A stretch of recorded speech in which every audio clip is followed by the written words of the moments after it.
TV Menorá apresenta Janela do Céu.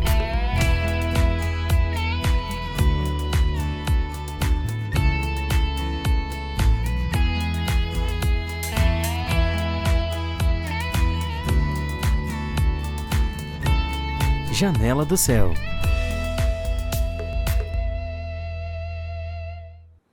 Olá, sejam bem-vindos. Eu sou Cristiane Jung e vou entrevistar hoje o Isaac Pasqualini Rocha. Ele que é de Cachoeira do Sul e vai nos contar a sua experiência de como era a sua vida antes de conhecer o Senhor, como ele conheceu e depois como passou a ser a sua vida buscando ser governado pelo Espírito Santo. Isaac, seja bem-vindo. Obrigado. Pode dizer para nós aí quem é o Isaac? O Isaac é um rapaz que se esforça bastante, crê muito em Deus, tenho passado muitas experiências com Deus. Hoje eu trabalho na área como corretor de imóveis, mas eu também tenho uma equipe de serviços gerais, de pintura. E é isso aí, nós estamos aí, né, tentando vencer a carne em nome de Jesus. Então, Isaac, como é que era a tua vida antes de ter esse contato com o nosso Criador? É bem complicado, bem ruim, perdido, eu não tinha objetivos claros, eu era envolvido com bebida, com droga, com tráfico, então era isso aí. Eu trabalhava às vezes dia de semana para beber no final de semana e era bem ruim, não gostava. Parecia que era bom assim por causa que os vícios, né, vão enganando a gente, mas não era uma coisa legal. E tanto que hoje eu percebo que muitos atrasos que tem na minha vida é porque no momento que eu devia estar focando, me esforçando, estudando, focando em Deus, eu estava fazendo outras coisas que não as corretas. E começou cedo essa trajetória de drogas e influência do mundo assim na tua vida? Começou com que idade, Isaac? O mundo está presente na nossa vida desde que a gente nasce, é muito engraçado, né? Eu me lembro que quando eu era criança, a gente gostava muito, sim, a família gostava de final de semana, sexta, sábado, domingo, dar uma volta na rua. Então, bem ou mal, por mais que tu não pare nos pontos, que tu não beba, tu tá passando, tu tá vendo. E são os exemplos. Se tu cria uma criança dentro da igreja, ela vai vendo os princípios de Deus. Se tu cria uma criança dando volta na rua, com pessoas do mundo, com pessoas bebendo na volta dela, é o que ela vai ver, o que ela vai aprender e provavelmente é o que ela vai querer fazer. Então, sabe, mas a partir dos meus 13, 14 anos ali que eu comecei a sair mais sozinho pra noite, que eu comecei a fumar, a me envolver com outras coisas, que começou a degringolar a coisa, assim. Lá pelos meus 15 anos, 16 anos, eu já estava bem submerso no mundo das festas, da bebida, da cocaína, maconha, então... Já era bem intenso, assim, na tua vida, então? Era tu já muito. Vivia bastante dependente desse vício? Sim, eu vivia para isso. Era diário, maconha mesmo, eu acordava e dormia fumando. Não tinha, passava fedendo, que é o mais triste do mundo. E isso te levou, assim, Deus te levou a um cansaço? Como é que tu sentia isso ali? Era desgastante, porque como tu dissesse, a gente tem um prazer momentâneo quando se alimenta dessas coisas do mundo, mas é tão rápido aquele prazer que quando a gente acorda no outro dia já vem aquele vazio, aquela dor, aquela insatisfação de vida, né? A gente já tem que sair correndo para buscar de novo se suprir com aquilo, porque é que nem um saquetel furado, né? Nunca enche. E então essa trajetória foi durante anos até que tu chegaste a conhecer.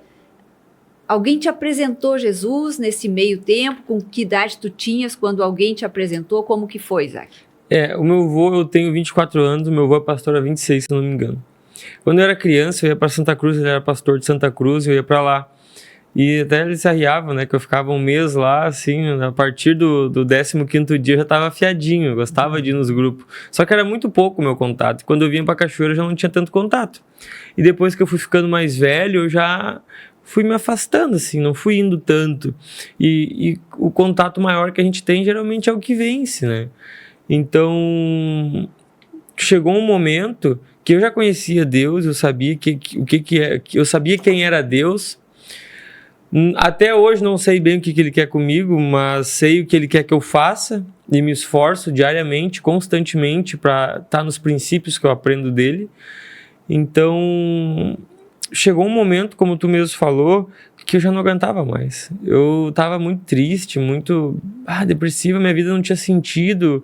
Eu trabalhava e meu dinheiro eu gastava com porcaria, eu não juntava nada, eu não tinha nada, eu não prosperava porque eu colocava tudo fora, sabe? E aí aí um dia eu pedi para Deus, pelo amor de Deus, me tira disso, sabe? Eu vi que a coisa estava feia, quando eu entendi que aquilo não era bom e que eu não queria aquilo, mas eu não conseguia sair. E nesse contexto, tu já havias participado de grupos, como tu disseste, ali com teu avô, lá em Santa Cruz, mas não havias te batizado ainda. Não, eu batizei com uns 13 anos, eu acho. Ah, tu fizeste batismo já bem cedo. Já tinha me batizado, só que foi, assim, foi meio por medo, sabe? Não foi assim, eu não tinha bem noção. Eu me lembro que um dia eu ouvi o meu avô e o Rafael Canheschi, que era de Caçapava na época, eu vinha dormindo de um grupo familiar, meio dormindo no carro, e eles estavam falando sobre como tava complicada a situação, como o mundo estava virado, né? E eu ouvindo aquilo, assim, eu me lembro que eu me enchi de temor e de medo, e eu já sabia que do que a gente sabe, aprende para ser salvo, a gente tem que se batizar. E aí eu pensei assim, meu Deus, eu preciso me batizar, né? E aí eu escolhi, eu falei, eu quero me batizar, mas nunca falei para ele o porquê, eu só disse eu quero me batizar. Ele perguntou quantos anos eu tinha, estava na idade, e ele me batizou. Mas como as influências da minha volta eram muito mais do mundo, eu acabei pendendo bem mais pro mundo. Sim, mas ali já foi um marco na tua vida em que tu fizeste uma escolha, seja lá pelo motivo que foi, de medo, de ter ouvido esse compartilhar, mas tu tiveste a decisão e desceste as águas. A partir dali, teu nome já estava escrito no livro da vida também, e Deus já estava operando, embora que ali ainda houve uma trajetória, então, de declínio, assim, de participação mundana, né? Não, Deus salvou minha vida muitas vezes. Uma vez eu cheguei virado em casa, louco, subi pro segundo andar que estava sendo construído, caí lá de cima, apagado, drogado, entendeu? Então, imagina, me esborrachei no chão, perto de uma escada, de umas tábuas de prego. Isso é uma das coisas que aconteceu comigo, que Deus me livrou. Eu tenho corte no rosto, na cabeça, por causa desse dia. Então, Deus sempre colocou muita mão na minha vida. E não quer dizer que porque a gente está na presença dele, batizado, que a gente não vai errar. Não. Nós temos, a história aí de Davi, de Abraão, de Moisés, todos erraram, só que cabe a nós o arrependimento, ver, a gente não pode, como a gente aprende, nós não podemos ser calculista, eu vou errar porque Deus vai me perdoar. Não, eu errei por fraqueza, tanto... Desculpa, e tu consideras que de repente essa queda, assim, na casa, foi uma tentativa até de tirar a vida, ou foi algo mesmo que aconteceu sem tu perceber muito? Não, foi sem eu perceber, eu apaguei. Eu subi pra cima da casa viajando e eu apaguei. Pelo menos é o que eu acho que eu apaguei. Eu não me lembro de ter me jogado, alguma coisa desse tipo. Eu apaguei, sabe? E não sei se eu convulsionei, porque quando eu era novo eu tinha convulsão, eu tomava remédio controlado, até meus 12 anos. E depois, quando eu fiquei grande, quando eu cresci, tinha uns 15, 16 anos, se eu usava muita cocaína, assim, passava a noite cheirando, eu convulsionava. Eu convulsionei umas 3 vezes. E eu acho que foi isso que ocorreu comigo em cima do telhado da casa, em cima do segundo andar da casa. Pode ter sido, né? E então, experiências como essa te levaram, assim, a um momento, uma frustração grande com a vida, né? E a partir dali, dessa idade de 15, 16 anos, que a gente sabe que o mundo oferece manjares intensos, né? Eu me achava invencível, né? É verdade. Dono da razão. Só que eu comecei a perceber a tristeza do meu pai, da minha mãe. A gente começa a ver também as outras pessoas indo para frente, estudando, tendo oportunidades diferentes das nossas, uma faculdade, um serviço, uma vida mais tranquila. Eu sempre gostei da família. Tanto que hoje eu sempre procuro os meus avós, procuro a minha família, procuro estar em comunhão com os irmãos da igreja, porque eu gosto de conversar, eu gosto de estar junto. E a droga era uma coisa que me afastava, porque eu não podia estar fumando perto do meu pai ou da minha mãe, ou bebendo, não. Aí eu ia para os meus amigos que só tinham isso a me agregar, porque nós estávamos tudo perdido. A culpa não era deles. Mas geralmente a gente procura quem é do nosso bando, né? Que nem esses dias falaram, ovelha anda com ovelha. Seu irmão falou, ovelha, não vê ovelha com cachorro, ou boi andando com porco. É difícil, é ovelha com ovelha, cachorro com cachorro. E eu tava naquela vida, eu andava com pessoas daquela vida. Bem normal isso mesmo. E Isaac, e aí tu foste cansando daquela vida, foste vendo, como tu disseste, os outros e a tua família entristecida. E que momento, a partir dali, novamente, tu foste tocado a te entregar para o Senhor? Quando eu tinha uns 22 anos, eu acho, faz uns 2 anos isso já. Um dia eu me acordei assim, ressacado. Tinha bebido, usado droga, ido pras festas. E eu acordei de manhã, eu sempre gostei muito de ler a Bíblia de manhã, sabe? Essa questão da primícia, eu sempre honrei bastante, sempre gostei. Por mais que eu fizesse muitas coisas erradas, eu sempre lia a palavra. E um dia eu peguei e me acordei assim, eu não aguentava mais, sabe? Eu não aguentava mais. Eu pedi para Deus, falei assim, Deus, eu não tenho força. Não vou mais nem tentar, já tinha tentado várias vezes. Às vezes ficava uma semana sem fumar e depois mastigava de novo. Aí eu falei, Deus, eu não tenho mais força, não vou mais tentar. Eu cansei. Tu quiser, dá teu jeito. Nunca me esqueço. Tirado no chão, me atirei no chão e comecei a orar e chorar. E aí não deu uma semana, assim, isso foi numa segunda. Na sexta, Deus já botou o basta na minha vida. E aí o bicho pegou pro meu lado, né? Porque eu vi a mão de Deus, eu vi que era obra de Deus. Porém, eu tinha que me esforçar. Porque quando Deus usou uma pessoa, minha esposa, usou para me orientar, para me dar um basta, eu tinha dinheiro, sim, eu tinha meios de buscar mais, sabe? Eu guardava droga em casa, eu guardava maconha principalmente, eu congelava para não estragar, porque eu comprava muito, porque eu fumava muito. E eu vi a mão de Deus ali, e eu falei, Deus, amém, né? Agora tu me segura.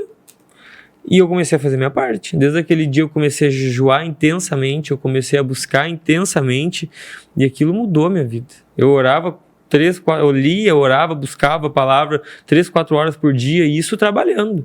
Eu acordava sempre 5, 5 e meia, eu sempre gostei de acordar cedo, para ir para uma academia. Eu acordava para orar, 5 horas, eu orava das 5 e meia até umas 7 e meia, depois de tardezinha, meio-dia, eu jejuava a semana inteira. Foi loucura, sabe? Eu me senti tomado do Espírito. E isso foi por uns 6 meses, assim. Desculpa, Isaac, só te perguntar assim, antes de... Tu estavas casado nesse período aí em que tu ainda te encontravas no meio, assim, né, das drogas e tal. Então, tu sentiu, assim, que Deus usou a tua esposa para te auxiliar, para te ajudar, para te conduzir. Ela, de alguma maneira, ela foi usada por Deus. Muito, muito. Até porque ela não era tão quanto eu. Ela só gostava de fumar de vez em quando. Eu não, eu era bem mais intenso, assim, em todas as outras áreas. Então, eu nunca imaginei que ela fosse fazer aquilo. Ela botou a droga que eu tinha fora, eu plantava, ela botou minhas plantas fora, plantava maconha, botou fora. E aí, tipo, eu vi que era Deus, porque eu nunca ia fazer aquilo. No princípio, não. Sabe? Então, uma coisa é uma pessoa que não gosta, que nem meu pai, quando achava na minha mochila, nas minhas gavetas, botava fora e me xingava. Outra coisa é uma pessoa que gosta e faz contigo tomar essa atitude. Então, óbvio que foi Deus. Entendeu? E ela já era do Senhor na época? Eu não lembro bem. Não vou te saber bem se ela era. Ela já conhecia Deus, porque eu conheci ela com 19 anos. Desde quando eu conheci ela, ela não tinha nenhuma Bíblia em casa. Eram católicos na época, mas... Aquela história, né? As pessoas são católicas, mas nem faz 900 anos que não vão numa missa. Nem falam com Deus. Aí, mas não tinha uma Bíblia, não tinha nada dentro de casa. E eu, como sempre gostei de ler, eu comecei a frequentar a casa dela, eu levei uma Bíblia para lá. Porque daí eu acordava de manhã, eu lia a Bíblia, às vezes eu ia trabalhar, às vezes eu fazia outra coisa, eu já tinha a Bíblia que eu lia lá, estava lá. E ela começou a ver. Eu estava dando o exemplo, né? Nunca forcei ela.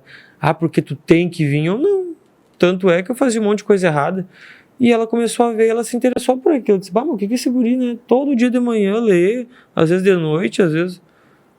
E eu ia nos grupos, eu gostava de ir no grupo da minha avó, gostava de ir no grupo de um irmão, um outro.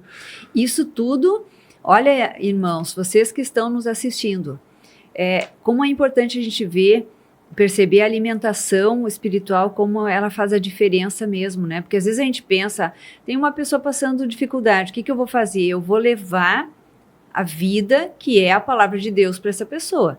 O irmão Isaac está compartilhando conosco aqui que ele estava no mundo das drogas, mas ele tinha um momento dele de busca com o Senhor.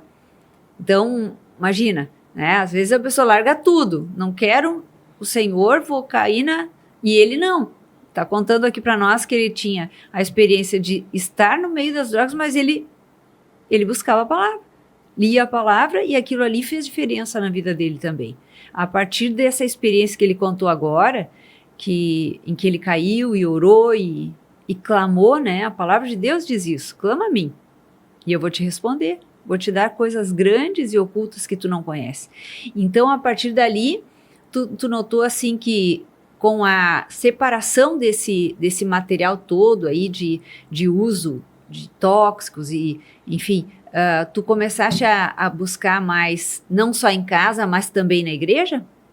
Sim, com certeza, porque eu precisava me alimentar, né? A gente sabe, cabeça vazia, oficina do diabo, do inimigo.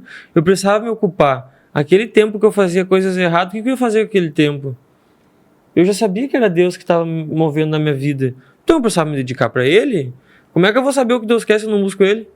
Pelo que os outros falam, a gente é extremamente orientado a tudo que a gente ouve a gente levar em oração. Entendeu? Nós não somos robôs aqui dentro.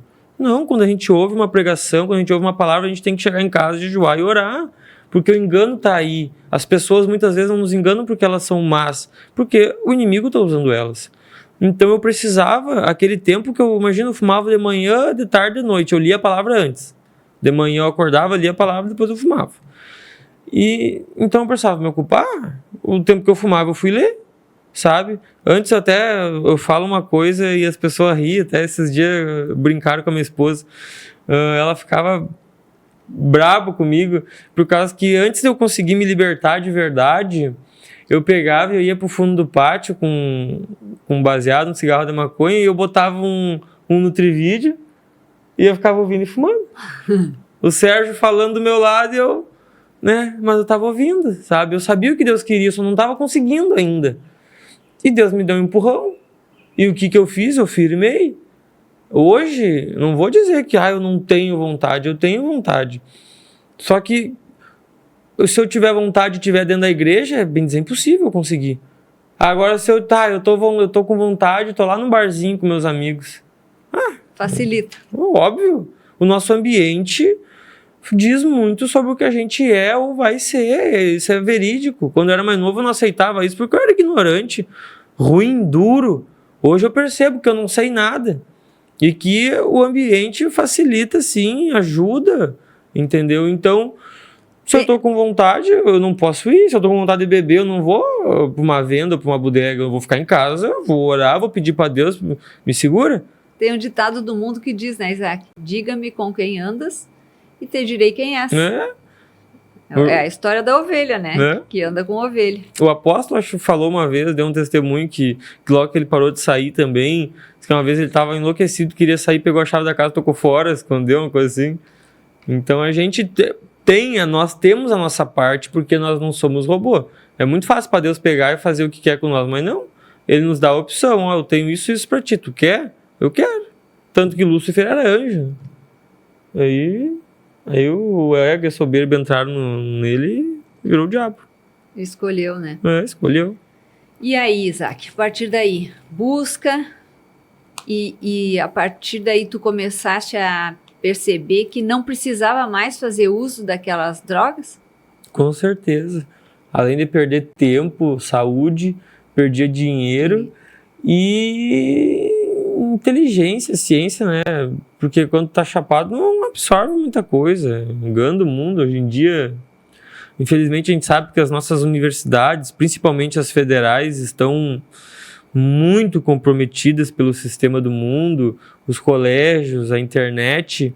Então, o que a gente precisa saber se alimentar? E para nós saber se alimentar é que nem quem vai numa nutricionista. Ela diz o que tu tem que comer e Deus diz o que a gente tem que comer. Então, o afastamento assim de todas as coisas, a alimentação, ela é essencial. Senão não tem como ir para frente. Impossível. Até naturalmente, falando assim, irmãos, a gente percebe que pela alimentação nós temos a nossa saúde física. E a nossa alimentação espiritual vai nos dar a saúde espiritual. É isso que o Isaac está compartilhando e é importante para nós, para revermos às vezes as nossas atitudes, porque mesmo às vezes a gente estando algum tempo já com o Senhor, às vezes a gente cai no descaso, assim, não, hoje eu não preciso buscar, hoje eu não preciso dar as primícias, né, porque eu estou cheio de coisas para fazer, mas não é assim, irmãos. A alimentação, eu creio que essa entrevista está, assim, nos fortalecendo nesse sentido e mais uma vez nos sedimentando essa verdade de que a alimentação espiritual é o que nos dá subsídio para a gente poder enfrentar o dia a dia. Porque a partir do momento que eu ponho o pé para baixo na minha cama, eu estou com os olhos abertos e preciso enfrentar um dia cheio de desafios, que só vou conseguir se eu estiver bem alimentada. E aí, Isaac, tu mais e mais tu foste, hoje tu tens uma vida de busca, sim, com erros, como tu disseste, cada um de nós tem, mas hoje tu tens uma busca de entrega, assim, para o Senhor, de vida constante, assim, com o Senhor, né? Com certeza, eu acordo e durmo pensando no que Deus quer para minha vida e analisando as minhas atitudes. Como nós somos seres humanos, a gente convive em sociedade, as pessoas são lixas para nós. E quando a gente entende o que é orgulho, o que é ego, o que é justiça própria, só não vê essas manifestações dentro da gente quem não quer se dobrar. Eu vejo direitinho quando a minha esposa me fala alguma coisa ou quando alguém me fala alguma coisa, aquilo fere o meu ego. E eu já me levanto cheio de resposta, de razão, e Deus se levanta junto e diz assim, vai falar pra quê? Tu quer te... Por que tu quer te defender se a tua defesa sou eu? Sabe? E irmãos, é se afogar no próprio sangue, internamente, entendeu? Porque quem é que aguenta tu ouvir alguém falar de ti? E eu pratico muito isso, eu me esforço, sabe? Às vezes eu fico azul, assim, eu falo, pelo amor de Deus, é só por ti, Deus. Eu começo a falar, Deus, é por ti. Porque muitas vezes tu tá certo, realmente tu tá certo. A pessoa tá fazendo uma injustiça contigo, mas tu não tem por que te gastar. Tem pessoas que não querem saber. Amém. Tem gente que não quer saber se ela tá certo ou não tá. Tu vai gastar teu tempo e tua energia. Então eu paro, e não é fácil, óbvio que não é, irmãos. É sangue, tu sente gosto de sangue. Dói, aquilo rasga, te fere. É negar-se. Entendeu? E eu tô pronto? Não tô pronto. Muitas vezes eu erro, pego e falo. Muitas vezes eu vejo Deus dizendo, não faz fofoca. Isso que tu vai falar não vai edificar ninguém. E eu digo pra Deus, agora eu vou falar. Entendeu? A gente erra. Com certeza. Mas eu me esforço constantemente, porque o meu medo da vida com Cristo era de ter uma vida vazia, porque parece que as coisas do mundo são cheias, né? Festa, uhul, vamos sair, vamos viajar, e parecia que as vidas com Deus era vazia. Mas quando eu aprendi a me negar e eu entendi o que Deus queria de mim, Deus, não tem mais tempo, não tem paciência, não tem assim, ó. É por isso que precisa buscar, porque como é que tu vai saber te negar? Deus dá muitos exemplos. Eu tô ruminando faz uma semana aquela palavra em Mateus 18, 25, 17, 25, uma coisa assim, do credor incompassivo. Sim.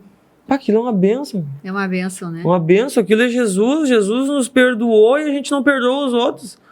Entende? É bem assim mesmo. O cara ia ser preso porque devia 10 mil denários, acho que era, e pediu perdão, o cara perdoou, o outro devia centavos, ele não perdoou. Mas aí a justiça de Deus pegou. E assim é com a gente. Como temos forte, né, a justiça própria Mas em com nós certeza. mesmos. Por isso que a gente tem que se alimentar. Tá tudo ali. Tá tudo ali. Irmão, eu sei que tu tiveste e tua esposa, juntamente com a tua esposa, uma experiência que eu gostaria de te pedir para relatar para nós, porque Deus, ele se manifesta muito quando temos experiências que são dolorosas para nós. E vocês, o casal, enfrentou a perda de um filho. Tu pode compartilhar conosco essa experiência para crescimento nosso? E teu também, eu creio. Amém. Nós fomos pra praia no final do ano, aí passamos uns 15 dias lá e voltamos. Quando a gente voltou, tava maravilhoso lá. Era só nós dois, numa praia bem calma, então, tipo, era só nós dois. 15 dias era eu e ela, fazendo tudo junto, assim, e foi uma benção. A gente voltou, deu uma brigaiada, separamos. Deu 2 meses, eu acho, ela descobriu que tava grávida. E aí, eu pensei assim, poxa, amém, né? Eu quero estar perto do meu filho, eu quero ver, né, a barriga crescer, todas as coisas que envolvem uma gestação. Eu sempre fui muito família, nunca, graças a Deus, nunca fui abandonado por pai e por mãe, então eu tinha esse exemplo, assim. Não tenho os melhores pais, as melhores mães, eles têm muitos erros, mas eu gosto muito deles. E eu queria poder dar esse apoio pro meu filho que ia vir. E voltamos. E aí, quando a gente começou a fazer os exames de rotina, começou a dar problema. E eu pedi as contas da firma em janeiro. Em fevereiro eu já estava desempregado trabalhando como corretor. E corretor ganha comissão, se não vender não ganha nada. E aí eu tinha um segurinho-desemprego ali e começou a dar problema. E de exame vai dinheiro. Embora ela tenha plano de saúde muito bom, as pessoas, a gente sabe que 10 pila é pouco, mas quem não tem 10 pila, não tem 10 pila. Ninguém te dá 10 pila. Se tu precisa de 10 pila, tu não tem, não vai dar certo. Então, se é muito ou pouco, isso é relativo, né? Que nem eu digo pra Fernando, quem ganha 1.000 dá 100, quem ganha 4.000 dá 400, é os mesmos 10%. Sim. Então, eu comecei a falar assim, Deus, e eu oro constantemente por isso, falei, Deus, tu me deu uma esposa, hoje eu tô contigo, hoje eu dizia meu oferto, tu não me deixou faltar nada, mas eu sou homem e eu gostaria que tu me colocasse por cabeça. Sim. Eu quero ser o provedor da minha casa. E a criança começou a dar problema e exame, eu falei assim, amém, Deus, então vamos lá. Foi mais uma das jogadas que eu fiz com o Senhor, né? Eu falei, Deus, me ajuda a prover. Quero te ver nesse momento agora também. E graças a Deus, sempre que a gente tinha que fazer exame de semana em semana. Toda semana tinha que fazer ultrassom. Chegou um ponto que nós tivemos que ir a Porto Alegre fazer uma coisa mais específica. E então é dinheiro, infelizmente, no mundo. Por conta das situações que estavam Sim, aparecendo nos exames, foram intensificados sim. mais e mais exames. Então, a gente chegou lá em Porto Alegre e já estava quase completando o 7º mês. E 20 e poucas semanas, agora não vou me lembrar, 24, 26, uma coisa assim. E daí lá o médico fez disse que era o melhor do estado, um cara referência que dá curso até fora do país. E ele olhou para nós e disse assim, olha, tem muitos problemas que pode ser, né? O nosso bebê era para estar com 1,5 kg, 2, tinha 400 gramas. Então, mas estava vivo, o coração estava batendo. Então ele disse assim, olha, provavelmente vai ser muito feia a pegada. Ele disse, eu não vejo muita saída, vai nascer com alguma doença. Ele disse assim, a melhor das hipóteses é que nasça pelo menos só com Down.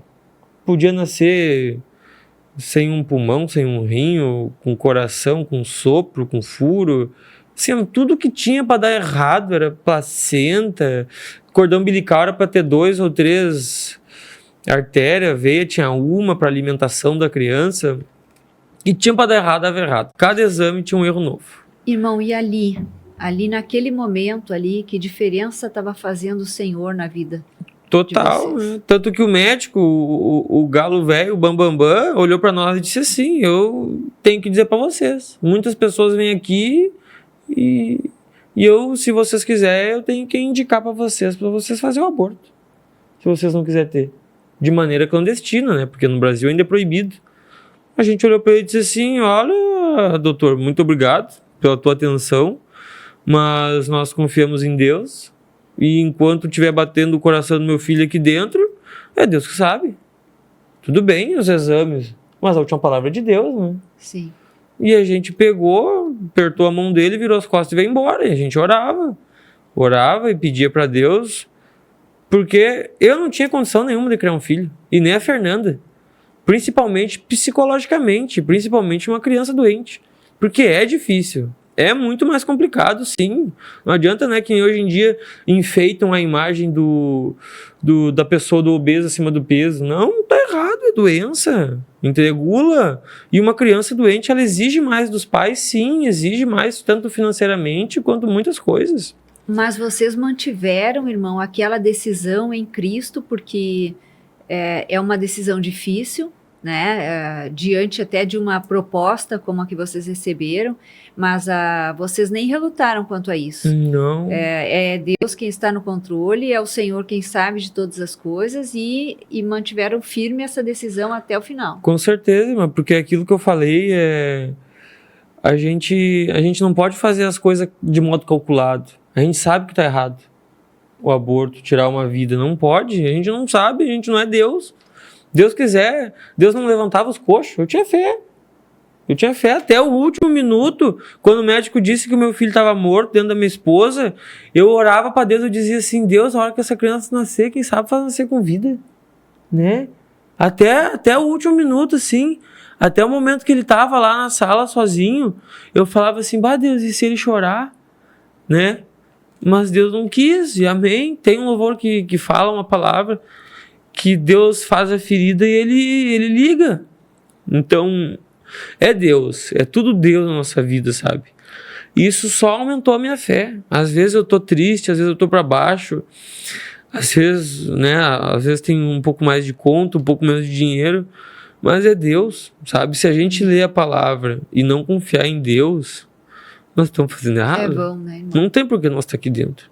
Deus, né, aquele povo que caminhou 40 anos no deserto, tinha até uma nuvem na cabeça deles. Sim. Né? Deus mandou Noé construir uma arca na seca braba.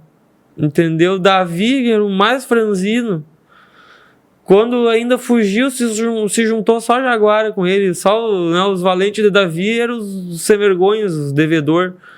E era, né, diz que um matava 1000, como é que é? E aí, não vou ter fé. Olha que Deus já me livrou de acidente, eu já capotei carro com meu pai, nós nem se arranhamos, o carro deu perca total. Entendeu? Então, mano, sei lá, se vocês não vê Deus na vida de vocês e não acreditam que Ele pode fazer tudo, estão errados. Pode trocar. E aí vocês receberam, irmão, a notícia então de que o bebê não tinha mais vida. E a partir dali, tu continuaste orando, Com certeza.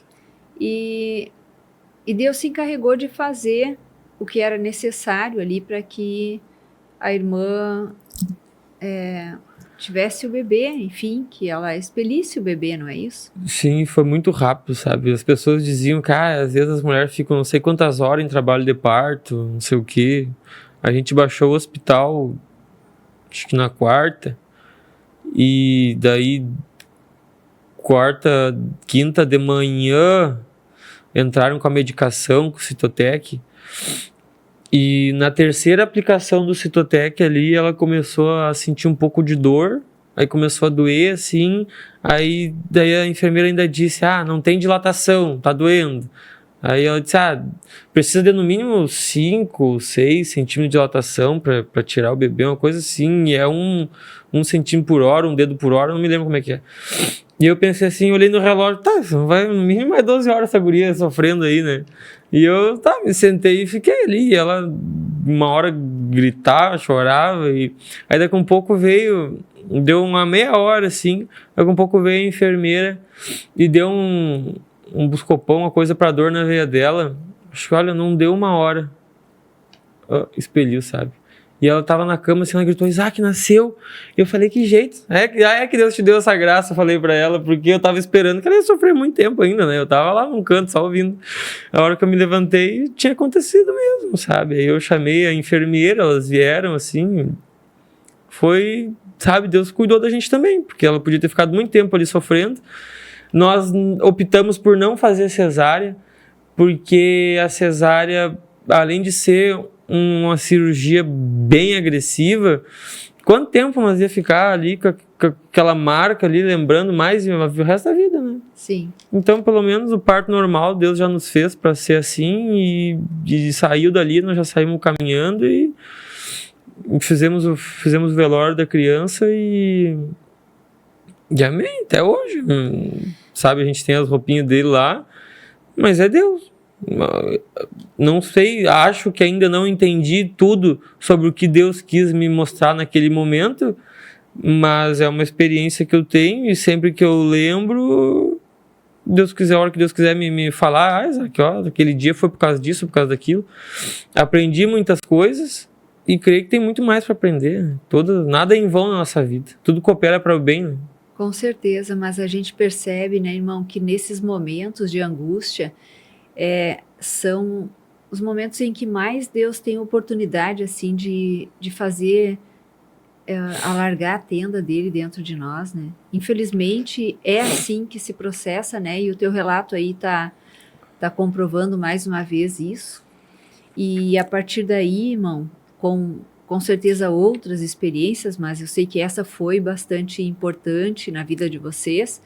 O casal se mantém firmes no Senhor, tu tens a tua atividade profissional e hoje é busca de Deus. O que tu pode dizer aqui para os nossos telespectadores, para encerrar nossa entrevista, que tu possas fazer as tuas considerações finais? Eu prezo muito pelo meu momento com Deus sozinho. Eu gosto muito de fazer minhas primícias sozinhos, tanto que eu já acordo bem cedo, porque eu sei que a minha esposa dorme um pouco mais, porque eu gosto de ficar sozinho com Deus. Meio-dia eu gosto de jejuar, muitas vezes de ficar sozinho com Deus, conversar, ler, porque eu leio a Bíblia assim, eu esmiuço ela, porque não adianta a gente só ler, a gente tem que ruminar, a gente tem que entender o que a gente está lendo. E problema todo mundo tem, todo mundo vai ter, uns pior, outros, né, eu perdi um, o outro perdeu dois, outro, então a gente não pode se comparar.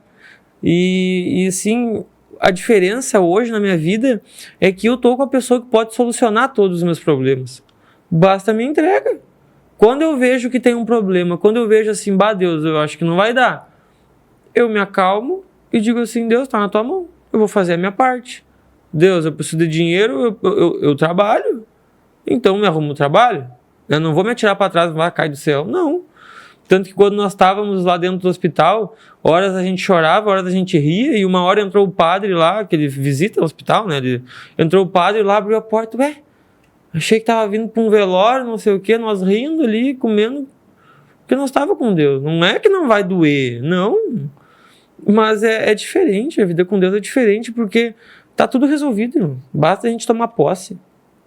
E para a gente tomar posse, a gente tem que estar debaixo da palavra dele, sabendo o que ele quer e fazendo como ele quer, e tendo paz e mansidão.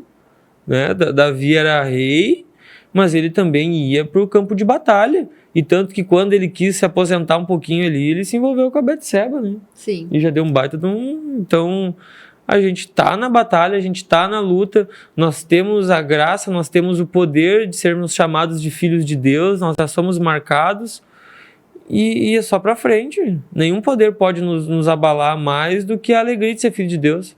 Tirar a nossa fé. Isso Deus não consegue fazer. Não tem nada que Deus não consiga fazer. Tem coisas que ele acha que não deve fazer, que ele não quer fazer, porque a gente não sabe o que vai acontecer. Não é uma coisa que eu ouço e isso passa muito na minha mente. Às vezes eu penso, Deus, né? Queria vender mais, queria estar muito mais à frente do que eu tô. Mas o que mais tira o crente, o cristão da igreja de Deus é a bênção. Né? Infelizmente. Então daqui a um pouco Deus vai me abençoar, eu vou dar tchau pra ele. Agora eu vou agarrar o mundo, vou viajar, Então, daqui a um pouco a gente não tem o que a gente quer, porque isso aí vai ser a nossa morte. Só que a gente não está vendo. Né? O mundo espiritual ele acontece o tempo inteiro, mas a gente não tem capacidade de ver ele. Nós não estamos preparados para isso. Então a gente tem que ter calma. E eu questiono Deus o tempo todo. Deus, por que isso? Por que aquilo? O que eu tenho que aprender com isso? quando uma pessoa me desafora ou é desonesta comigo, Deus, por quê? Eu fui bom demais? Eu não orei para fazer esse negócio? Então, irmãos, é Deus o tempo inteiro, é Deus o tempo inteiro, sabe? Não tem, é Deus o tempo inteiro, porque é só Ele. Se a gente, né, que nem diz, Deus, tu me ajuda aqui, mas aquilo dali eu faço sozinho. Não vai dar nada. Não dá. É Deus o tempo inteiro, eu tenho isso na minha cabeça. Eu acordo e durmo, às vezes é claro que eu faço umas coisas ali no ímpeto, né, às vezes eu fico muito ansioso, muito emocionado assim e faço as coisas meio ligeiro, mas logo eu já percebo, às vezes até me alterei minha voz com uma pessoa ou que não devia, então já me retraio, né, se tem que pedir perdão, eu peço perdão, senão eu só mudo, observo, porque nós somos seres errantes, a gente vai errar, só temos que ter humildade de aceitar e pôr Deus na frente. Creio que é isso. Isaac, muito obrigada pela tua disponibilidade, pelo teu testemunho. Que Deus abençoe a tua vida e Amém. continue abençoando em nome de Jesus. E a todos vocês que estiveram presentes conosco, assistindo, que seja para edificação e que Deus abençoe a todos nós. Em nome de Jesus. Amém. Tchau, tchau.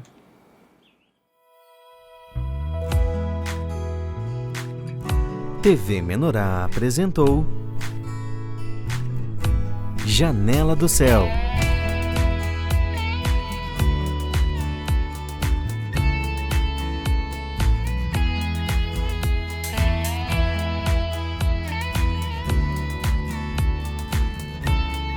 Janela do Céu.